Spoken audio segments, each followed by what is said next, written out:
Primera línea. Et oui, donc Primera Línea, c'est un spectacle que je fais de jonglage avec les massues.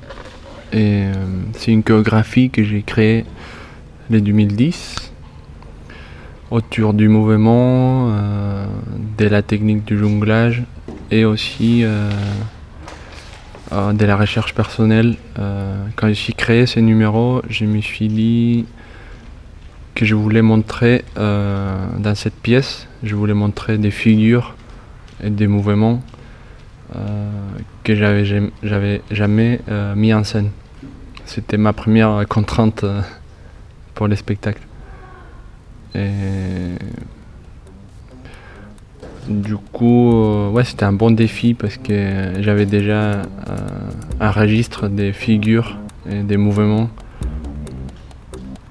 qui m'appartenaient et que j'avais l'habitude de faire. Donc j'allais me confronter là avec de la pure recherche pour créer cette pièce. Et du coup, tu puises dans quoi pour trouver ces nouveaux mouvements?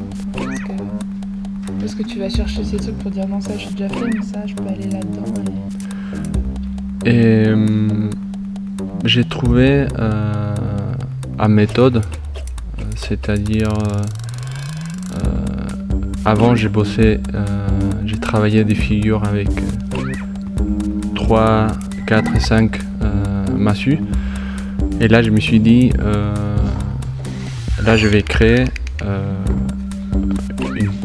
une chorégraphie avec une massue, une chorégraphie avec 2 massues, une chorégraphie avec 3 et comme ça.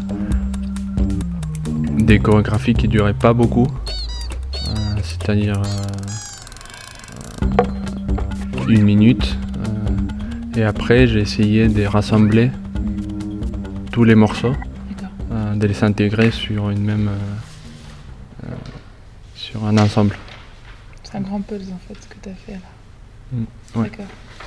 Et comment tu fais quand tu travailles avec une massue? Ça doit être... Est-ce que c'est toujours de la jongle ou... Et c'est particulier, ouais. Une massue, ça amène beaucoup ça laisse plus de place au corps. Donc on est obligé à utiliser, pour créer des figures, on est obligé à utiliser les corps pour créer des nouvelles formes. Parce que ça suffit pas avec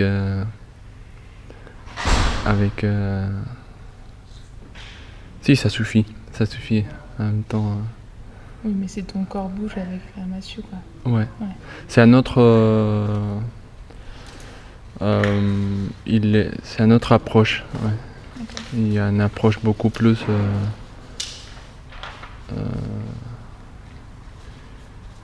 déjà on a 2 objets en moins, on a moins de contraintes. Donc on doit être quand même plus confronté à soi. On se protège pas derrière les objets. Ok. Et visuellement, est-ce que tu peux me décrire ce que les gens verront? Ça, c'est une bonne question. Qu'est-ce que les gens ils vont voir avec ce que j'ai fait? Et moi, je pense que je laisse ça la réponse, je la laisse au public. Moi, ce qui m'intéresse, c'est de partager mon énergie, de partager ce que je suis, de partager mon jonglage, ma technique. Mais après, ce qu'ils vont ressentir, je pense que ce qu'ils vont penser, je laisse la porte ouverte pour que les gens ils puissent interpréter.